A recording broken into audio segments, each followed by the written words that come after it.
السلام علیکم ورحمۃ اللہ وبرکاتہ۔ بسم اللہ الرحمن الرحیم۔ انٹرسٹنگ سٹوری چینل کے معزز ناظرین، آج کی ویڈیو میں آپ دیکھنے جا رہے ہیں کہ جب کالج کی ایک لڑکی کی ننگی ویڈیوز اس کا بوائے فرینڈ انٹرنیٹ پر اپلوڈ کر دیتا ہے تو اس کے بعد اس کی زندگی اس کے لیے کتنی مشکل ہو جاتی ہے اور اسے کن کن مشکلات اور چیلنج کا سامنا کرنا پڑتا ہے، آئیے دیکھتے ہیں ویڈیو میں۔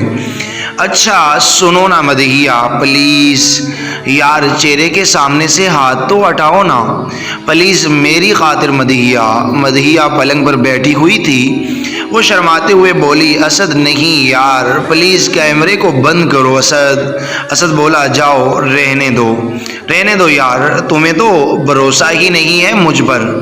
مدحیہ بولی پلیز اسد ناراض مت ہوں، بھروسہ نہیں ہوتا تو میں ادھر تمہارے ساتھ نہ ہوتی۔ اسد تو پھر ہٹاؤ نا ہاتھ، صرف اپنے لیے ہی ویڈیو بنا رہا ہوں نا، پلیز میری جان، تمہیں میری قسم، جب تم نہیں ہوتی میرے پاس تو میں اداس ہو جاتا ہوں، اس لیے ویڈیو بنا رہا ہوں۔ مدحیہ کیا یار، اپنی قسم نہ دیا کرو۔ اچھا یہ لو، اب خوش ہو؟ اور اس نے اپنے ہاتھ چہرے سے ہٹا دیے۔ اکیلے میں اسد کے ساتھ اس جگہ پر آنے کے لیے مدحیہ بالکل تیار نہیں تھی۔ اسد کے بار بار مجبور کرنے پر اسے آنا پڑا۔ مدحیہ نے میٹرک بہت اچھے نمبروں میں پاس کیا تھا اور شہر کے ایک بڑے پرائیویٹ کالج میں داخلہ لینا چاہتی تھی۔ اپنے ماں باپ کی اکلوتی بیٹی تھی اور بہت ہی خوبصورت اور حسین و جمیل تھی۔ والد صاحب ایک فیکٹری میں ملازم تھے۔ اس کے والد کی آمدنی اتنی زیادہ تو نہیں تھی، پھر بھی بیٹی کی ہر ضرورت، ہر خواہش کو پورا کرنے کی کوشش کرتے تھے۔ مدحیہ کی ایک کمزوری تھی کہ اسے بڑے لوگوں جیسا امیر بننے کی خواہش تھی، جیسے غیر ملکی چینلز کے ڈراموں میں حویلیاں ہوتی ہیں، وہی دیکھ دیکھ کر اس کے دماغ میں تھا کہ اس کو کوئی راجکمار ملے گا جو اسے اس مڈل کلاس لائف سے دور لے جائے گا۔ ٹی وی پر ابھی بھی ایک غیر ملکی چینل پر اس کا پسندیدہ ڈرامہ آ رہا تھا۔ وہ بغیر آنکھیں جھپکائے رومانس کو بڑے شوق سے دیکھ رہی تھی، جہاں لڑکی ایک چھوٹے سے گھرانے سے تھی اور لڑکا امیر گھرانے سے تھا۔ بیچ میں کس طرح آہستہ آہستہ یہ دجالی میڈیا ہمارے دماغوں میں یہ سب بھر رہا ہے۔ ایک دن مدحیہ کی مما اسے کسی کام کے لیے بلا رہی تھی تو اس نے کہا مما ڈرامے کا بالکل اینڈ ہو گیا ہے، میں ابھی کام کر دیتی ہوں۔ مما ابھی اسے ڈانٹ ہی رہی تھی کہ اتنے میں دروازے کی گھنٹی بجی۔ مدحیہ نے جا کر دروازہ کھولا تو اس کے بابا سامنے کھڑے تھے۔ سلام کرتے ہوئے وہ ان کے سینے سے لپٹ گئی۔ اسے پتا تھا کہ اب اس کا راج شروع ہوا تھا، کیونکہ مما بابا کے سامنے اسے ڈانٹ نہیں سکتی تھی، بس اتنا ہی کہتی تھی کہ فاخر صاحب آپ نے ہی اسے بگاڑا ہوا ہے، اتنا لاڈ بھی تو ٹھیک نہیں ہوتا۔ فاخر صاحب ہنستے ہوئے کہتے آپ کو بھی تو ہم نے ہی بگاڑا ہوا ہے۔ مدحیہ زور سے ہنسنے لگتی۔ مدحیہ کی مما روز اسے کہتی بیٹا ڈراموں فلموں کی زندگی سے باہر نکل آؤ، ان میں کچھ بھی نہیں رکھا ہوا سوائے انسان کی بربادی کی۔ لیکن مدحیہ اپنی ماں کی بات کو ایک کان سے سنتی اور دوسرے کان سے نکال دیتی۔ وقت گزرتا رہا اور مدحیہ نے ٹھان لی تھی کہ وہ شہر کے ایک بڑے کالج میں داخلہ لے گی۔ اس کے والدین نے بہت سمجھایا مگر اس نے کسی کی نہ سنی اور اپنی بات منوا کر ہی رہی۔ آج اس کا شہر کے مشہور مہنگے اور بڑے کالج میں پہلا دن تھا۔ وہ بایا پہنے کالج میں داخل ہوئی تو ہر کوئی اسے گور کر دیکھ رہا تھا، جیسے کوئی خلائی مخلوق آ گئی ہو۔ سب کی نظریں اسے ہی گور رہی تھی۔ وہ بھی سمجھ چکی تھی کہ اتنے ماڈرن ماحول میں وہ سب اس کے اوبایا کو بہت معیوب سا سمجھ رہے تھے۔ کلاس میں داخل ہو کر وہ ایک بینچ پر بیٹھ گئی۔ اس کے برابر میں ایک لڑکی آ کر بیٹھی جو مسلسل چنگنم چباتے ہوئے اپنا منہ چلا رہی تھی۔ مدحیہ کو ایسا لگا کہ بھینس منہ ہلا رہی ہے، مگر وہ چنگنم چباتے ہوئے خود کو فلمی ہیروئن سمجھ رہی تھی۔ اس لڑکی نے پینٹ اور ٹی شرٹ پہنی ہوئی تھی اور اس کا نام ملالہ تھا۔ وہ ایک رئیس باپ کی بیٹی تھی۔ اس نے بیٹھے ہوئے مدحیہ کی طرف دیکھا۔ Excuse me, new admission? Madiha: ہاں، آج پہلا دن ہے۔ ویسے آئی ایم مدحیہ۔ ملالہ نے ہاتھ مدحیہ کی طرف بڑھا دیا اور وہ سہیلیاں بن گئی۔ اب ملالہ مدحیہ کو اچھی لگنے لگی، جو تھوڑی دیر پہلے سے دل ہی دل میں بھینس لگ رہی تھی۔ خیر، دن گزرتے گئے اور مدحیہ بھی پینٹ شرٹ پہن کر آنے لگی۔ گھر سے ایک اوبایا پہن کر نکلتی اور کالج پہنچتے ہی اسے بیگ میں ڈال دیتی۔ فرسٹ ایئر ایسے ہی گزر گیا۔ اب ان کا سیکنڈ ایئر شروع ہونے کو تھا۔ ان کی کلاس میں اس دفعہ نئے لڑکے اور لڑکیوں نے ایڈمیشن لیا تھا۔ انہی میں ایک اسد نامی لڑکا تھا، جس کے لمبے سلکی بال اور باری جسامت، بوری آنکھیں تھیں۔ وہ اکثر اپنی بائک پر کالج آیا کرتا تھا۔ وہ ایک رئیس گھرانے سے تھا۔ مدحیہ کو لگا کہ جیسے اسد کی شکل میں ہی اس کے خواب پورے ہو سکتے ہیں۔ وہ اس سے بات کرنے کا بہانہ ڈھونڈتی رہتی تھی اور آہستہ آہستہ دونوں میں قربتیں بڑھنے لگی۔ پھر وہ وقت آیا جہاں سے ان کی کہانی شروع ہوئی۔ مدحیہ اسد کے تمام گھر والوں کو جانتی تھی۔ اسد بھی اس میں گہری دلچسپی رکھتا تھا، مگر جب بھی مدحیہ اسے رشتے کا پوچھتی تو وہ یہی کہہ کر ٹال دیتا کہ یار انجوائے کرو، ابھی تو اسٹڈی ہو رہی ہے، بڑے بھائی جمال کی شادی ہوگی پھر ہی میری باری آئے گی۔ وہ اکثر ملنے لگے تھے۔ اسد کے پاس اس کی کافی ویڈیوز تھی۔ مدحیہ اکثر اسد سے کہتی کہ یار تم ان کو ڈیلیٹ کیوں نہیں کر دیتے، اور اسد یہ کہہ کر ٹال دیتا کہ ہاں یار کر دوں گا، ویسے بھی یہ صرف میرے لیے ہیں۔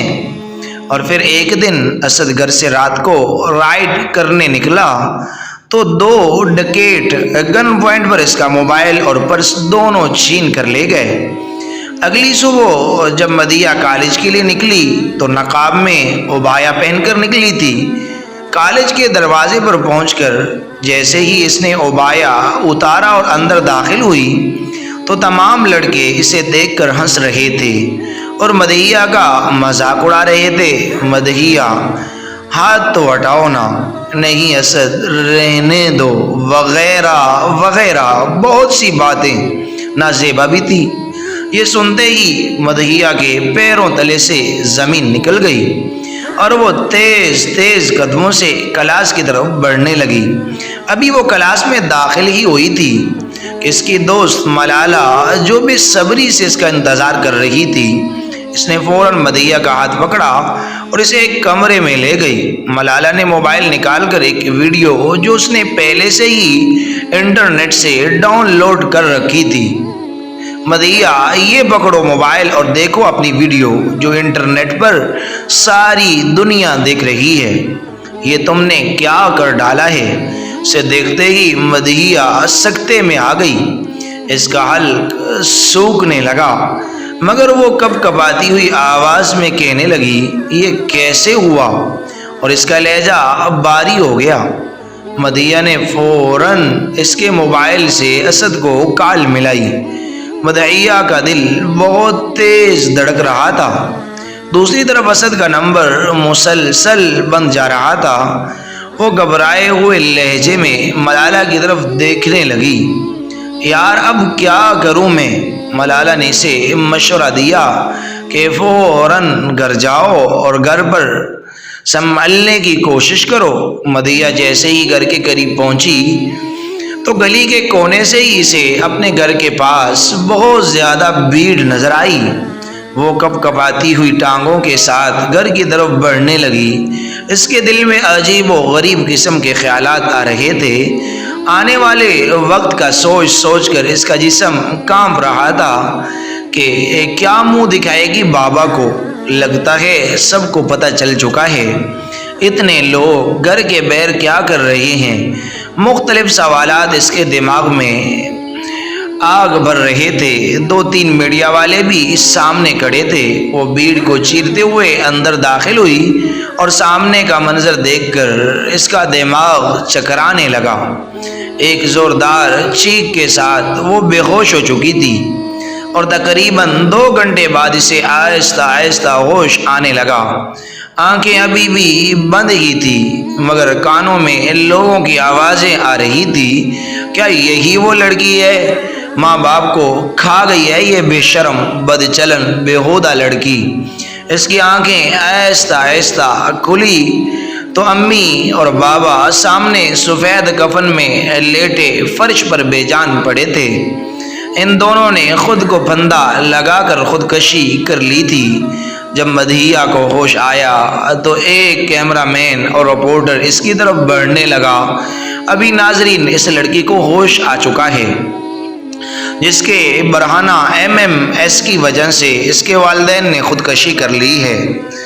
تو کیسا لگ رہا ہے آپ کو؟ رپورٹر کے سوال پر اس کا دل چاہ رہا تھا کہ زمین پھٹ جائے اور وہ اس میں دھنس جائے مگر اب پانی سر سے گزر چکا تھا۔ اب وہ بت بنی 2 دن تک وہیں گمسم بیٹھی رہی جیسے پتھر کی بن گئی ہو۔ اس کے بعد تمام محلے والوں اور رشتہ داروں نے اس سے قطع تلقی کر لی۔ ناظرین یہ ایک سچی داستان ہے، میری سب بہنوں کے لیے عبرتناک، سبق آموز اور ایک میسج ہے کہ یہ لڑکوں سے دوستیاں، کال، ویڈیو ہمیشہ لڑکیوں کی عزت، خاندان، والدین اور اپنی جان کے لیے خطرہ ثابت ہوتا ہے۔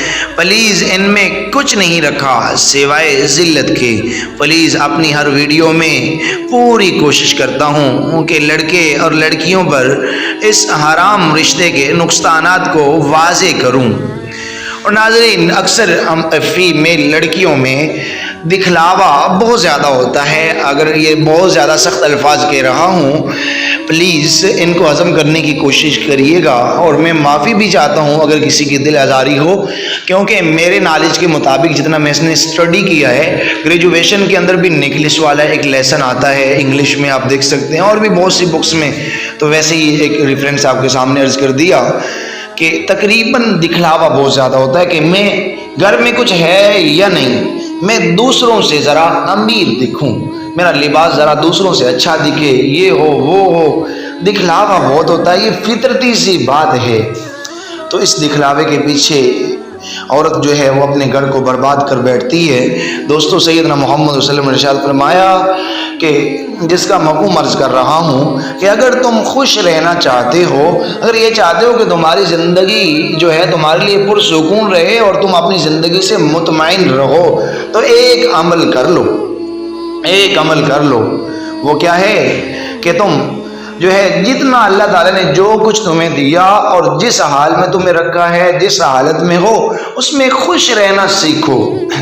اللہ نے اگر تمہیں تھوڑا دیا ہے تو اس کے اوپر شکر کرو اور خوش ہو جاؤ، اگر زیادہ دیا ہے پھر بھی خوش رہو۔ تو لوگوں کو دیکھ کر یہ لالچ ذہن میں آنا کہ میرا بھی یہ ہو جائے وہ ہو جائے، یہ چیز اللہ کو پسند نہیں ہے، اور یہی چیز ہمارے لیے ذلت کا سبب بنتی ہے، اور ہم راتوں رات امیر ہونے کے چکر میں طرح طرح کے ناجائز راستے اپناتے ہیں، اور اپنا ہمارے بولے پن کا فائدہ اٹھاتے ہوئے جو شکاری بیٹھے ہوتے ہیں وہ ہمیں شکار بنا لیتے ہیں، اور پھر سوائے ذلت اور افسوس اور کاش کے ہمارے پاس کچھ نہیں بچتا۔ ناظرین اگر آپ نیو ہیں تو ہمارے چینل کو سبسکرائب کر لیجئے، ویڈیو کو لائک اور شیئر کیجئے، کومنٹس باکس میں اپنی رائے کا اظہار ضرور کیجئے کہ آپ کو یہ ویڈیو کیسی لگی، اور پلیز نیکسٹ والی ویڈیو کیسی ہونی چاہیے اس کے اوپر بھی تبصرہ ضرور کریں۔ انشاءاللہ آج ناول کا بھی ایپیسوڈ ضرور اپلوڈ ہوگا۔ اللہ حافظ، آپ کا اپنا چینل انٹرسٹنگ سٹوری، جزاکم اللہ خیر۔